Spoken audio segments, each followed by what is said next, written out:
गुरुर्ब्रह्मा गुरुर्विष्णु गुरुर्देवो महेश्वरा गुरुर्साक्षात् परब्रह्म तस्मै श्री गुरुवे नमः।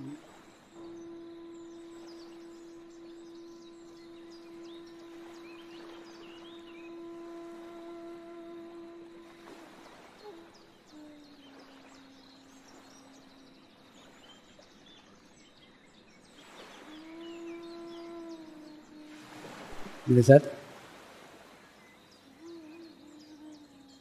ध्यान की शुरुआत करेंगे।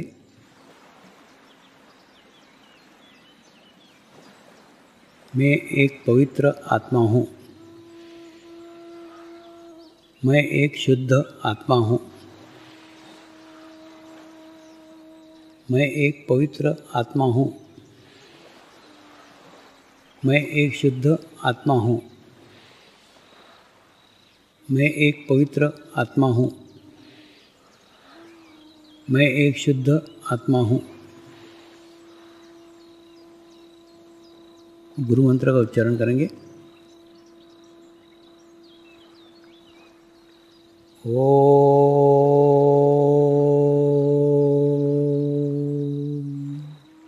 श्री शिवकृपानंद स्वामी नमो नमः।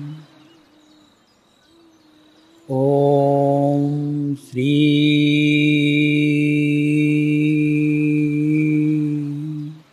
शिवकृपानंद स्वामी नमो नमः। ओम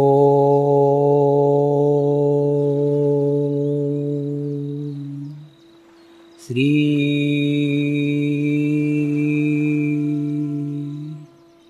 शिवकृपानंद स्वामी नमो नमः। ओम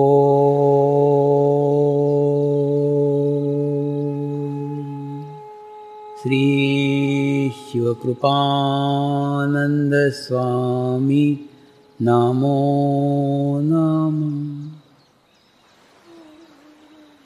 ओम श्री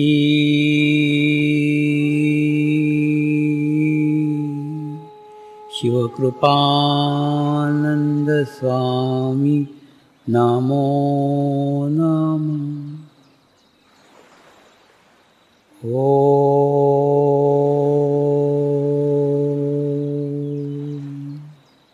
श्री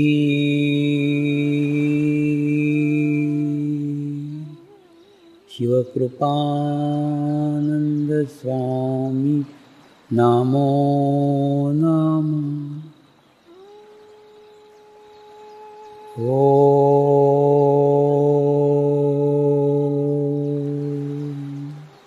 श्री शिवकृपानंद स्वामी नमो नमः।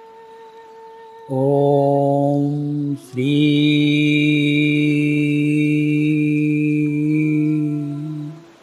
शिवकृपानंद स्वामी नमो नमः। ओम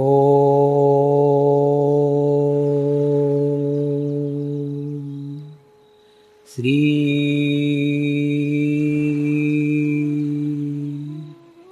शिवकृपानंद स्वामी नमो नमः। अब हम अगर धर्म के मार्ग में चले ना तो कर्म मुक्त अवस्था नहीं है ना। देखिए इसमें बुरा कर्म मत करो, अच्छे कर्म करो, बुरा कर्म मत करो, अच्छे कर्म करो, ये कहा जाता है। लेकिन बुरा कर्म करोगे तो भी वो भोगने के लिए नया जन्म लोगे। अगर अच्छा कर्म करोगे तो वो भी भोगने के लिए नया जन्म लोगे। यानी आप पाप करोगे तो भी नया जन्म लोगे, आप पुण्य करोगे तो भी नया जन्म लोगे। यानी नए जन्म लेना ही पड़ेगा। देखिए नया जन्म लेने का कारण होता है केवल कर्म। आप अगर अच्छे कर्म करते हो तो अच्छे कर्म भोगने के लिए नया जन्म लेते हो। आप अगर बुरे कर्म करते हो तो बुरा कर्म भोगने के लिए नया जन्म लेते हो, यानी नया जन्म से पीछा आपका छूटता नहीं है। धर्म के मार्ग पे चल के ये पीछा छूटता नहीं। फिर कौन सा मार्ग है, फिर कौन सा रास्ता है? जिस रास्ते से सारे कर्म ही नष्ट हो जाए, ऐसा कौन सा रास्ता है, ऐसा कौन सा मार्ग है? ये ना कर्म के विषय में बहुत सारे प्रश्न जापान के साधक सामान्यतः पूछते रहते। जब भी मैं जापान में गया था ना, तो इस विषय पे खूब कर्म के ऊपर खूब प्रश्न आए थे। तो उनको मैंने समझाया, समझ लो एक गोल रिंग है, हाँ, उस गोल रिंग में आपका यहाँ पे जन्म हुआ है, और ये जन्म से आपको धीरे धीरे धीरे धीरे धीरे धीरे पूरे जन्म के भोग है, वो भोग करके यहाँ आने का है। तो बोलते स्वामी, जब सारे कर्म भोगने के ही हैं, जो कुछ जीवन में होने वाला है वो होने ही वाला है, तो फिर ध्यान काय को करें, फिर परमात्मा काय को चाहिए? मैंने उनको कहा ऐसा है, अगर यहाँ पे आपका जन्म हुआ है, लेकिन ये जन्म इसलिए हुआ है कि आप आपके जीवन के कर्म नष्ट करें, कर्म से मुक्त हो। लेकिन क्या होता है, जब आप कर्म भोगते हो ना, तो भोगते भोगते भोगते पहले की तो कर्म नष्ट कर लेते हो, लेकिन उसी में नए कर्म के जन्म और जन्म में नए कर्म जोड़ लेते हो, तो कर्म का तो चक्र चलते ही रहता है ना। तो उस चक्र से मुक्ति नहीं है। लेकिन देखिए, अगर आप ध्यान करोगे तो क्या होगा, ध्यान करोगे तो आप आपके पुराने जीवन के कर्म भोगोगे। कर्म से मुक्ति किसी को भी नहीं मिली है, किसी को नहीं मिली है, आपको भी नहीं मिलेगी। तो आपको कोई मोक्ष या मुक्ति नहीं है, तो वो भोगना ही पड़ेंगे। तो क्या होगा, लेकिन वो अगर अकेले भोगोगे तो उसकी तकलीफ, उसकी चुभन आपको आएगी, और सामूहिकता में भोगोगे, कलेक्टिविटी में भोगोगे, तो उसकी चुभन, उसकी तकलीफ आपको महसूस नहीं होगी। कैसे, मैं आपको बताता हूँ। समझ लो एक पानी का ग्लास है, उस पानी के ग्लास में एक चम्मच काली शाही डाल दो, तो एक चम्मच काली शाही से पूरे ग्लास का पानी काला हो जाएगा। लेकिन वही एक चम्मच काली शाही अगर हम जाकर के गंगा नदी में डाल दें, तो वो काली शाही कहाँ चली गई पता भी नहीं चलेगा, पता ही नहीं चलेगा। तो वहाँ जाके क्या वो गोरी हो जाएगी? नहीं, काली शाही का अस्तित्व काला ही रहेगा, अस्तित्व नगण्य हो जाएगा। ठीक उसी प्रकार से आप आपके जीवन के भोग भोगोगे, पाप कर्म भोगोगे, लेकिन जब सामूहिकता में भोगोगे, कलेक्टिविटी में भोगोगे, तो कब भोग लिए आपको उसका पता भी नहीं चलेगा।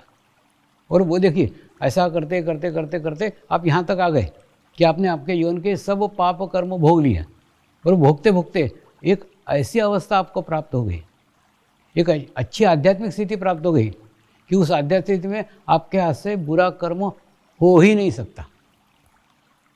उसके बाद में धीरे धीरे धीरे यहाँ तक की स्थिति में आए, इसमें आने के बाद में आपके हाथ से बुरा कर्म हो नहीं सकता।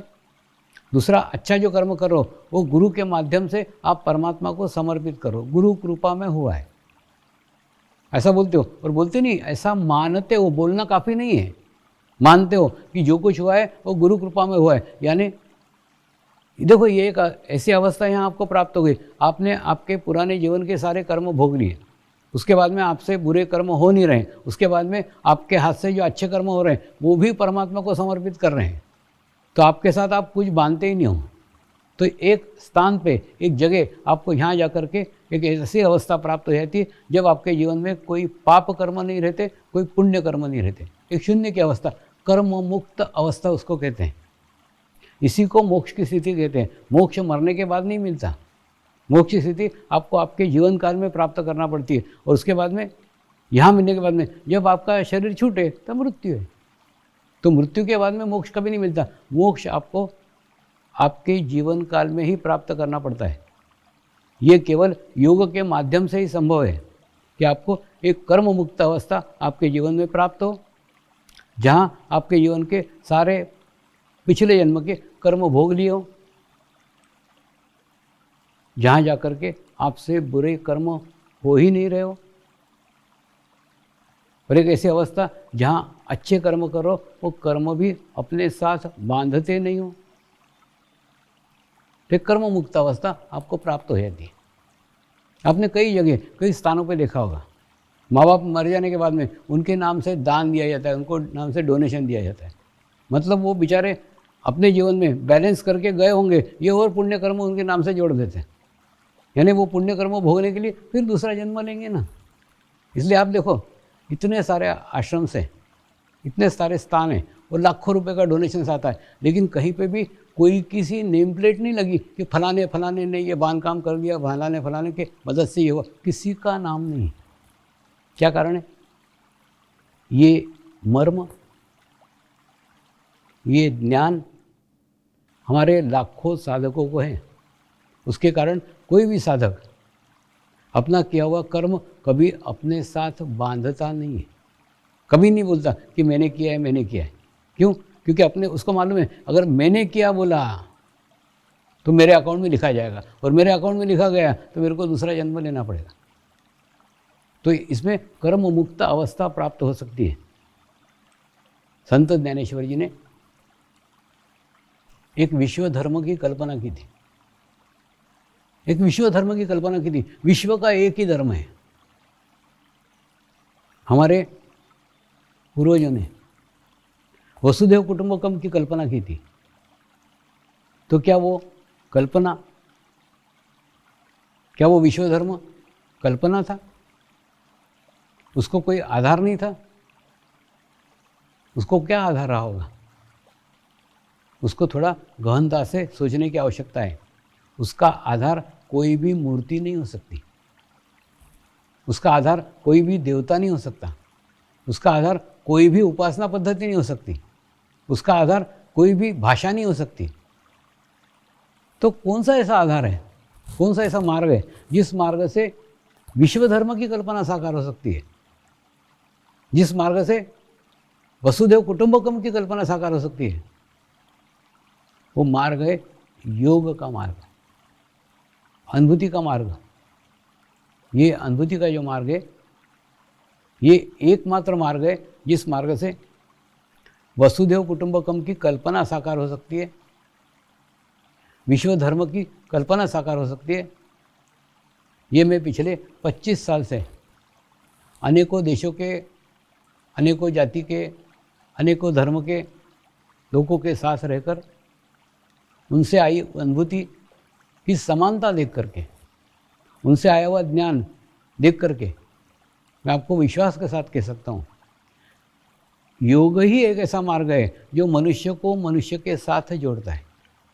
योग ही एक ऐसा मार्ग है जो संत ज्ञानेश्वर की विश्व धर्म की कल्पना को साकार कर सकता है। योग ही ऐसा मार्ग है जो वसुधैव कुटुंबकम की, हमारे पूर्वजों की कल्पना साकार कर सकता है। बाकी दूसरा कोई मार्ग नहीं है, दूसरा कोई रास्ता नहीं है। दूसरा एक ही भाषा है, वो भाषा है वाइब्रेशंस की भाषा, एनर्जी की भाषा, ऊर्जा की भाषा। जैसे समझ लो, कई बार हम चर्चा करते बैठे रहते हैं और जर्मन साधक आके बैठते हैं, उनको वो हिंदी का एक शब्द समझ में नहीं आता, उसके बावजूद भी शांत चित्त होकर के वो सिर्फ सुनते रहते हैं। उसके बाद में हम उनको बताते ना कि हम ये विषय के ऊपर बात कर रहे हैं, तो बोलते समझिए अच्छा है कि तुम्हारी भाषा हमको समझ में नहीं आती। तो हमारा चित्त आपके विषयों पे जाता ही नहीं, हमारा चित्त पूर्ण उस ऊर्जा पे जाता है, उस एनर्जी के ऊपर जाता है जो आपके मुख से बह रही है। तो एक एनर्जी की भाषा, ऊर्जा की भाषा विश्व स्तर की भाषा है, जिसको विश्व स्तर के सभी लोग अनुभव कर सकते हैं, जान कर सकते हैं। हिमालय में 28 आदिवासी जातियां हैं और 28 जातियों की 28 भाषाएं। भाषा एक्चुअली कह भी नहीं सकते उसको, वो साउंड है, साउंड है ना, एक आवाज़ निकालते हैं, वो आवाज़ है ना ये वाक्य, तो एक विशेष साउंड निकालते हैं। तो ऐसे 28 लोग और हम जाकर के बैठते थे, एक साथ 1 घंटा ध्यान करते थे, सब अपने अपने घर चले जाते थे। तो ध्यान के अंदर, मेडिटेशंस के अंदर एक ही भाषा में हम आपस में बात करते थे। दूसरा होता है ना वाइब्रेशंस की भाषा, एक उच्च भाषा है। जब उस स्तर तक आप पहुँचेंगे ना तो भाषा को जान सकते हैं, पहचान सकते हैं। मैं अभी अभी समाज में आया हूँ, इसलिए इतनी सारी बातें कर रहा हूँ। कुछ सालों के बाद में हो सकता है मैं भी मौन हो जाऊँ, और मौन हो जाने के बाद में फिर मौन में एक वाइब्रेशंस की भाषा है। तो जिस साधक ने ध्यान किया होगा उस वाइब्रेशंस की फ्रीक्वेंसी को पकड़ सकता है, वो बात को पकड़ सकता है। वाइब्रेशन से पता लग जाता है क्या चाहिए, क्या करना चाहिए, क्या नहीं करना चाहिए। तो कहने का अर्थ, समर्पण ध्यान संस्कार कोई भाषा, कोई उपासना पद्धति, कोई जाति, कोई धर्म, इससे परे ये वैश्विक स्तर के ऊपर है। और वैश्विक स्तर पे सभी जाति के, सभी धर्म के, सभी लोग इसको एक सा अनुभव करते हैं। परमात्मा की एक विशेषता है, परमात्मा सबको समान रूप से देता है, सबको एक जैसा देता है, किसी को कम या किसी को ज़्यादा नहीं देता। दूसरा, आपके ग्रहण करने की स्थिति के ऊपर है।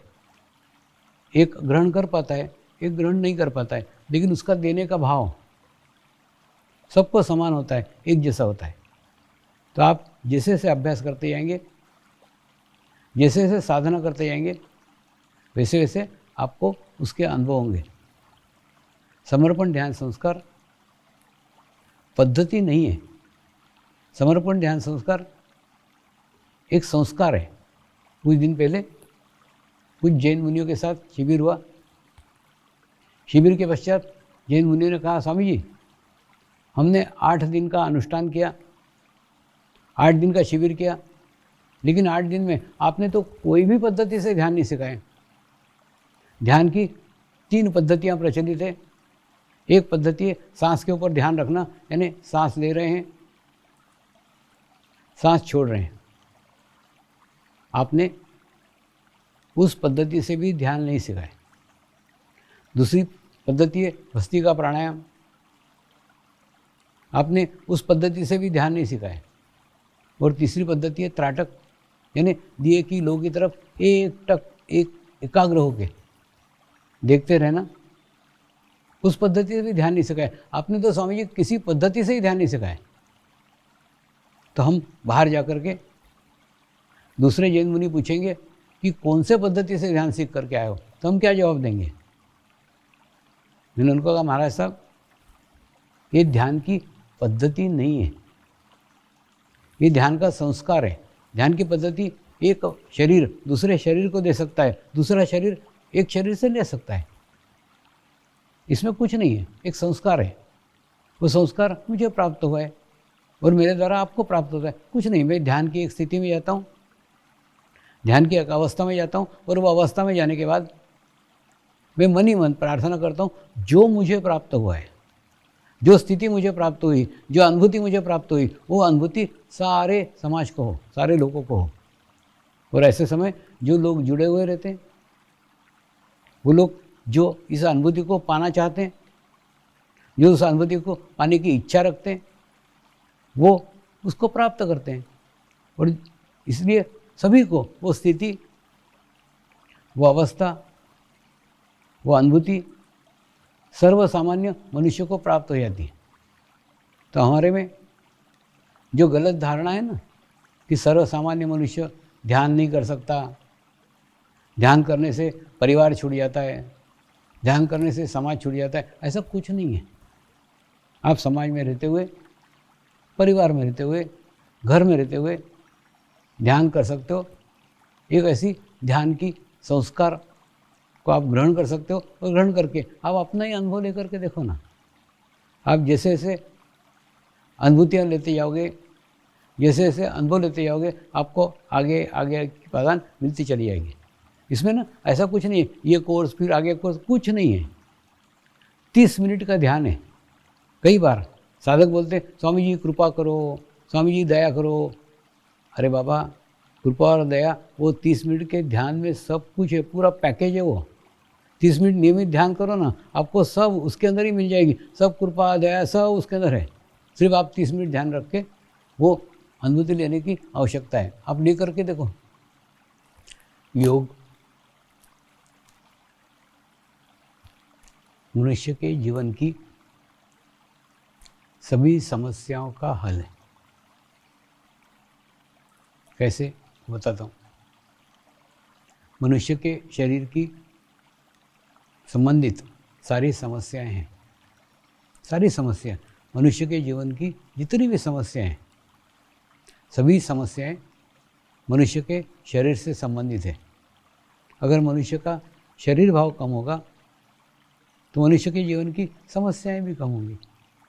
देखिए कैसे, जैसे मान लो एक 6 इंच की शरीर भाव की लकीर है और इस लकीर को बिना तोड़े, बिना फोड़े, बिना काटे अगर हमको छोटी करने का है तो हम क्या करने का, उसके आगे एक आत्मभाव की 2 फीट की लकीर खींच दो तो क्या होगा, शरीर भाव की लकीर बिना काटे, बिना तोड़े, बिना फोड़े छोटी हो जाएगी। इसलिए मैं किसी को नंगे पैर घूमने को नहीं बोलता हूँ, उपवास करने को नहीं बोलता हूँ। यानी इस शरीर भाव को काटने के लिए, तोड़ने के लिए, फोड़ने के लिए कुछ भी प्रयास मत करो। शरीर भाव को छेड़ो ही मत। जो आपके जीवन में जो चल रहा है वो वैसे ही चलने दो, उसको कुछ भी मत करो। आप केवल आपके जीवन में आत्मभाव को वृद्धिगत कर लो। तो जैसे ही आत्मभाव वृद्धिगत हो जाएगा तो शरीर भाव स्वयं ही कम हो जाएगा, और जब शरीर भाव कम हो जाएगा तो जीवन की समस्याएं भी कम हो जाएंगी। मनुष्य के जीवन की जितनी भी समस्याएं हैं, मनुष्य के जीवन के जितने भी प्रॉब्लम्स हैं, सभी समस्याएं, सभी प्रॉब्लम शरीर से संबंधित है। शरीर भाव ही कम करने की आवश्यकता है।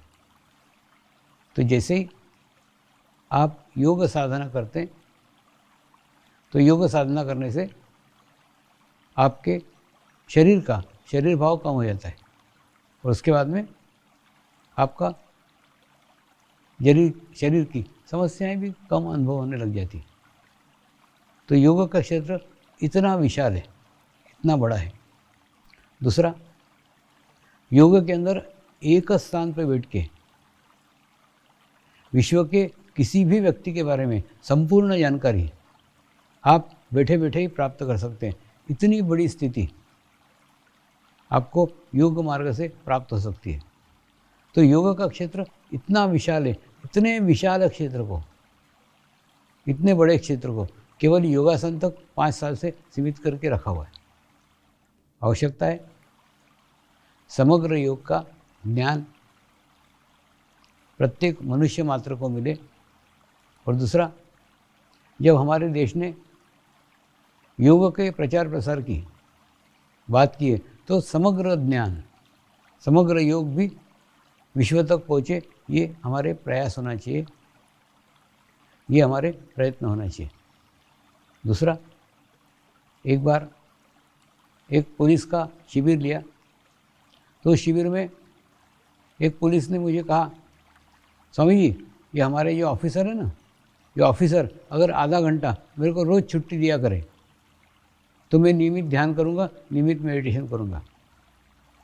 मैंने उस पुलिस को उत्तर दिया, तुम रोज़ सवेरे ड्यूटी पे नहा करके आते हो ना? कहाँ? बोले, मैं नहा करके आता हूँ। मैंने कहा, देखो, जैसे वो देह का स्नान है कि नहीं, वैसे ये चित्त का स्नान है। अगर आधा घंटा ध्यान करके आओगे तो तुम तुम्हारे चित्त को स्नान करा के आओगे, चित्त को निला करके आओगे। क्यों? क्योंकि पुलिस के आसपास दिन भर अपराधी अपराधी अपराधी का जवाड़ा रहता है। उसके अंदर चित्त भी डालेंगे तो अपराधियों पे, तो उसके कारण चित्त दूषित हो जाता है, चित्त गंदा हो जाता है। चित्त को भी शुद्ध करने की, चित्त को भी स्नान करने की आवश्यकता है। तो अपराधियों के बीच में अगर आपका शरीर रहता है तो स्नान करके आप अपने शरीर को शुद्ध कर लेते हो, पवित्र कर लेते हो। लेकिन आपका जो चित्त अपराधियों में रहता है, दिन भर अपराधियों के पीछे सोचते रहते हो, उन्हीं के नाम लेते रहते हो, उनके पीछे भागते रहते हो, तो तुम्हारा भी चित्त गंदा होता है ना। तो चित्त को शुद्ध करने के लिए स्नान करो ना।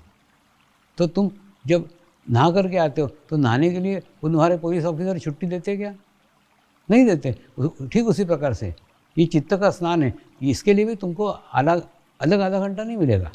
तुम तुम्हारा खुद करके आओ।